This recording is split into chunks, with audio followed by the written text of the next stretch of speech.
So, good day guys. Good afternoon sa inyong lahat. So, hanggat di tayo busy, gagawa mo tayo ng counting video para sa madalas na problema ng ating mga gear indicator sa panel na nagbabago-bago siya. Yung neutral, nagiging minsan ng 6th gear, nagiging 3rd gear, nagiging 4th gear. So, ito gusto lang sa inyo i-share. Itong nakikita nyo na to, ayan yung nagbibigay ng gear indicator doon sa panel board natin. Okay? So, sa nakikita nyo yan, ito po ang mga sambuong tranny. Ito po ang tinatawag na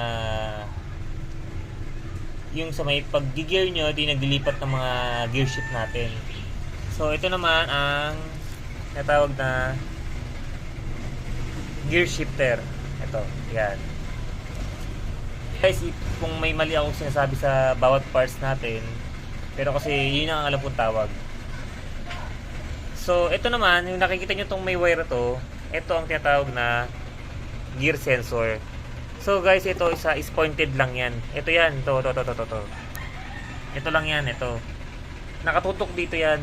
So, kung andito yung ngari, nakalagay sa crankcase, andito yan, nakatutok. Yan. Yan.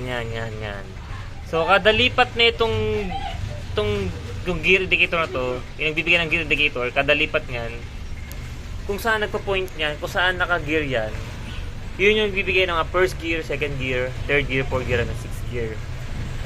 So, yung sa mga sinasabi nila ng nakaka-experience, kapag pinapaliguan, nagbabago yung gear indicator nyo, guys, hindi po totoo po yun.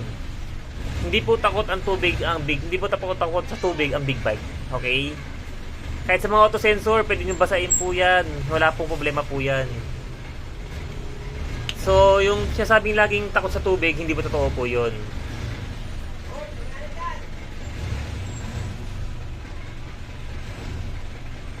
So, itong gear na po natin na to, boys, ano po yan, ito po nakikita yung tanso na yan. Yan, yung tanso na yan. Yung tanso na yan, ay yung nauupo din po yan, guys, eh. Tsaka itong pointed na to, yan. Nauupo po